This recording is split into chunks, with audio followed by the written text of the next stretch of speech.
Mpira ulikuwa ni wewe mwenyewe, juhudi yako ndio iliyokuwa inaweza ikakufanya wewe upate timu. Ukishapata timu, kwa sababu zamani ajira zilikuwepo, unakuwa ni mwajiriwa wa klabu ambayo yenyewe imekuchukua. Kwa hiyo nilifaidika na timu ya Pamba kwamba mimi niliajiriwa katika upande wa ufundi. Utofauti wa soka la sasa na la zamani, umezungumza kwamba kipindi hicho unaweza ukachukuliwa kama mwajiri, lakini pia juhudi zako zilikufanya upate timu. Nataka unipe utofauti kati ya soka la zamani na soka la sasa. Utofauti upo? Soka la zamani kwanza hatukuwa na vituo kama ilivyo sasa hivi. Vituo vya zamani ilikuwa ni shule zenyewe. Mchezaji alikuwa anapatikana kutokana na shule ambayo alikuwa anaisoma, anaonekana mchezaji mzuri. Ile sifa yako wewe ukiwa shuleni, basi na watu wengine akikuona wanakupeleka kwenye timu zao. Sawa. Kuwepo kwa vituo hasa academy ambazo zinakuwa zinashughulikia swala zima la michezo, unadhani kuna namna fulani zimesaidia kukua kwa mpira hapa Tanzania? Itasaidia tu kwa mtu anayeupenda mpira, kwa sababu sasa hivi kuna mtu anaona hakuna kazi nyingine, anaingia kwenye mpira. Huyu hakuupenda kwa dhati. Lakini wanaochukuliwa kwenye vituo kama vya shule, yeye anatokana kabisa na kitu anachokipenda. Ukimpeleka kwenye academy, nafikiri yule mchezaji anaweza kuwa mzuri zaidi kuliko yule anayeletwa kwa ajili ya kutaka kujua tu kwamba watu wanacheza mpira, wanapata manufaa, wanapata hela. Kwa upande wa maslahi, kipindi hicho ilikuwa mpaka uchukuliwe, lakini sasa ukiangalia kuna kuwepo na sajili sana hasa kwa sasa. Nataka tuzungumzie kwenye upande wa maslahi, kipindi mnacheza nyinyi, lakini kipindi ambacho wanacheza vijana kwa sasa. Kwenye maslahi utofauti upo? Utofauti wake ni hivi, wa sasa una ufanisi mkubwa sana wa kuweza kupata hizo hela. Lakini pia zamani sisi tulikuwa tunapata kazi, hiyo kazi wenyewe ilikuwa ni ya kudumu, kwa sababu kila kitu kuanzia matibabu, kulipiwa nyumba, nini, ulikuwa unapata na mshahara wako. Sasa tulikuwa tunanufaika sana labda na zile posho tunapoenda kucheza tunashinda. Hizo zilikuwa ni asilimia ambazo sisi zilikuwa zinatusaidia kwa wakati huo.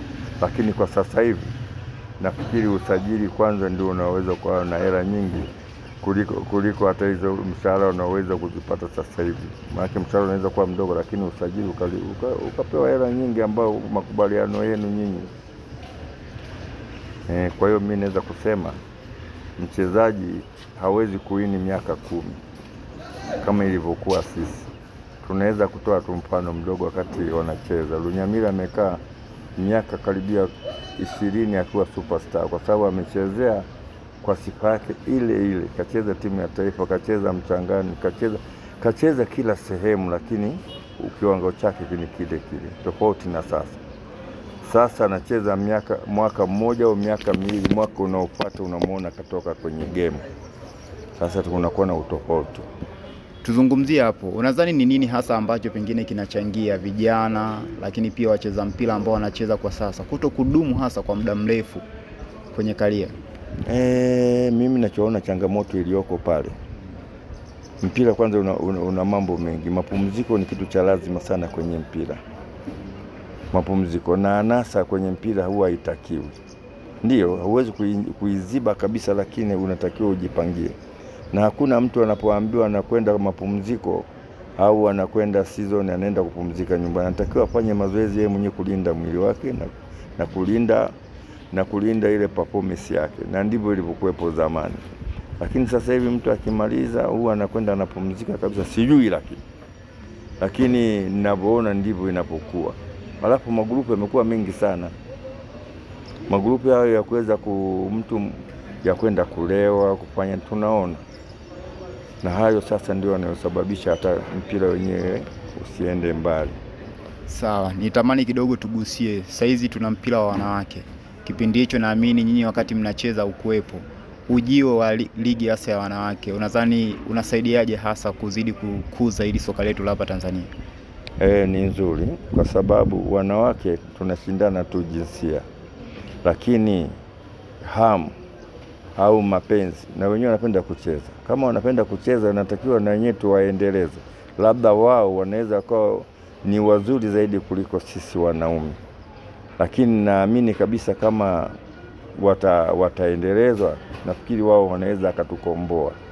na kama wakutukomboa basi wanaweza akatupa jina, ili sisi wanaume tujue kabisa hao watu tusiwatenge. Kama tunataka tuwe kama wao, basi tuongeze tu juhudi.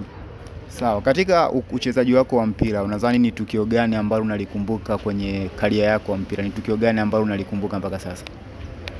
Mimi bwana, katika matukio yako mengi, lakini kuna tukio moja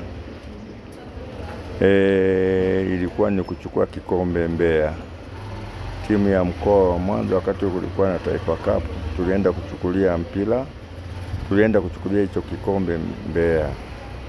Hiyo ilikuwa tuna mwalimu mmoja, sasa hivi ni marehemu, alikuwa ni mwalimu wa shule.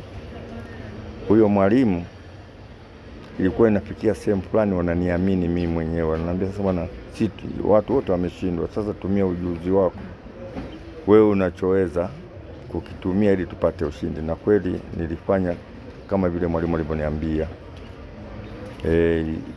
Takiwa kupigwa paulo fulani hivi, nikaiomba mimi mwenyewe mbele ya wachezaji wenzangu. Lakini ilipopigwa ile paulo, kwa sababu tayari tulikuwa tumeshaonewa sana kule Mbeya, nikajifanya kama naenda kuuokota ule mpira. Kwa hiyo mlinzi wangu akajua mimi naushika ule mpira, sikuushika, nikauacha ukapita. Mimi nikapita nikampasia mtu mmoja, kisha kwa marehemu leo Mao Mkama, tukapata goli. Na ndio ilikuwa kwanza, ilikuwa ni kichekesho, ilikuwa kama uwehu fulani umetendeka, kwa sababu mimi nimeenda kama kwenda kudaka kama goalkeeper. Sasa beki wangu akasimama, lakini nikauachia ukapita. Mimi nikageuka, kwa kuwa nilikuwa wingi, kaenda kasi, nikampasia mfungaji akafunga goli, na ndio ilikuwa goli hilo moja. Ilikuwa ni kituko kimoja hicho. Sawa, hongera sana kwa kufanya hivyo. Lakini pia nilitamani kikubwa ambacho nilitamani kufahamu, umecheza Pamba kwa muda mrefu, lakini mpaka sasa bado unaifuatilia Pamba. Nataka tuzungumzie hasa maendeleo. Unaionaje klabu ya Pamba ulivyoichezea na kwa sasa unaionaje? Pamba naiona kama sasa hivi ni Pamba mpya, Pamba ambayo haina wachezaji wa kudumu, na ndio maana ushindani wake kila mwaka utakuwepo na ushindani. Lakini sisi tulikuwa tuna uwezo wa kudumu kwa kipindi kirefu sana. Kwanza, na pia kulikuwa na sheria, ukitaka kuhama timu nyingine ni lazima ucheze zaidi ya miaka mitatu, kwa hiyo ni miaka 4. Kwa hiyo tulikuwa tunaelewana, hata ukituamsha sisi tutafanya jambo linalowezekana. Na sisi tulikuwa hatujui namna ya kugoma. Sisi kugoma kwetu tulikuwa tunagoma siku ya mechi, lakini mazoezi tunafanya kweli, ili kusudi wewe ukitaka kutuambia bwana, basi kama mmegoma nataka hela zenu hizi hapo, na tunazitendea haki. Tofauti na sasa, mtu anasema kuna mtindo, wanasema anajivunja kwa sababu hajapata kitu au anashtaki. Sisi tulikuwa tushtaki bwana. Tuzungumzie hapo kwenye swala zima la kushtaki. Unadhani ni vitu gani hasa ambavyo vinakuwa vinapelekea kwenye hizi klabu zetu kuna migogoro ambayo inafanya wachezaji kugomea, lakini pia wachezaji kushindwa kufanya vizuri? Kwenye kugomea kuna mambo mawili au matatu. La kwanza kabisa, mchezaji anapocheza yeye huwa ni familia, ana watu wengi kuliko viongozi. Kiongozi mmoja anaweza kumtatiza mchezaji mmoja, yule mchezaji naye ana rafiki yake, na yule naye ana rafiki yake, na yule ana rafiki yake. Akija kusikia maumivu ya huyu, na huyu naye kile kitendo cha maumivu ya huyu kinamfanya hata yeye yule mwingine asema la, huyu kafanyiwa hivi, labda hata mimi ninaweza nikafanyiwa kitu kama hicho. Ndio mwanzo wa migogoro. Lakini pia katika mpira hawagomi wote, anagoma mmoja tu, lakini huyo mmoja kwa kutaka kuiharibu timu anaweza akashawishi wengine tena kugoma. Kwa hiyo kuna mambo mawili haya yote yanasabiana. Ila kitendo tu kizuri ambacho mtu anaweza akakifanya katika uongozi ni kwamba linapotokea tatizo, basi viongozi mara kwa mara moja tu, inatakiwa watafute hata wadhamini wawe wengi, ili kusudi malengo ya hii timu iwepo. Tofauti na zamani tulikuwa tunategemea bodi, na ndio ilikuwa inajiweza. Lakini sasa hivi kwa kuwa mkuu wa mkoa aliachiwa hii, na hii timu kuachiwa hii ilikuwa ni pale wakati ule Mangula akiwa mkuu wa mkoa. Bodi ya Pamba imetoka kwenye bodi, imejitenga na ushirika. Kwa hiyo kipato kikawa kimepungua, na ndio maana waliipelekea kwa mkuu wa mkoa wakati ule alikuwa Mangula. Pengine unadhani kuna kitu kimeongezeka tokea timu hii iwe inamilikiwa na jiji? Kuna kitu chochote kimeongezeka tofauti wakati nyinyi mnacheza ilikuwa inamilikiwa na bodi? Kwa upande wetu sisi tulipata raha kwa kweli. Mimi unavyoniona hivi sikuwahi kuhangaika sana kuhusu swala la usafiri. Mimi nimeanza mwaka 84 mpaka mwaka 90 napanda ndege tu. Tilikuwa sina usafiri kama wanavyofanya Yanga sasa hivi, na mimi ndio nilikuwa nafanya hivyo. Kwa hiyo usafiri wetu mkubwa ulikuwa ni ndege. Ikikosekana sana tuna kodi za Mwadui. Hilo ndio kidogo tulikuwa uwezo wa bodi na uwezo wa jiji tofauti wake huko hapo. Kwa hiyo ina maana kwamba sasa hivi kuna magari, kuna nini, lakini sisi kwa upande ule tulikuwa tunapata raha sana, na ndio maana sisi tulikuwa ni vita kweli. Mimi nimecheza Yanga alikuwa hajatufunga mpaka naacha mpira. Ukiangalia, nitaka tuzungumze sasa hivi, kumekuwa kuna utimu, hasa ukizungumzia mpira wetu, timu ambazo zinaaminika ni kama timu tatu. Hapa nazungumzia Simba, Yanga na Azam. Unadhani kuna kitu gani ambacho kinatatiza hivi vilabu vya chini kutokuwa na ushawishi mkubwa sana hasa kwenye ligi yetu? Tunaangalia Simba. Tukishaiangalia Simba alafu tutaiangalia Yanga, pia tunaiangalia Azam. Tunaangalia wazao wako wangapi mle kwenye Simba. Sisi tunatengeneza, Simba wanatengeneza sasa hivi kila ligi, kila timu lazima iwe na timu ya watoto. Hao watoto wanatakiwa na wenyewe wacheze. Je, kwenye nafasi hizo wanapata? Ina maana hawapati. Wanaopata ni wale wanaokuja kwa ajili ya kulipwa hizo hela. Na mtu hawezi kumweka nje mtu anamlipa hela yake akamweka mzawa. Lakini panatakiwa pawepo na kitu ambacho kinalazimisha kwamba hata hao wazao wadogo, hata ikibakia dakika 10 wao wanaingia kidogo, ili tuje tupate timu ya taifa nzuri, kwa sababu hakuna sehemu nyingine ya kuweza kuzalisha kuliko kwenye timu hizi 3 au 4. Wapate wasiangalie tu kwamba waangalie kweli ubingwa, waangalie kila kitu. Lakini na wale vijana tunawachukua, tuchukue uwanja wale vijana tunachukua hapa nchini.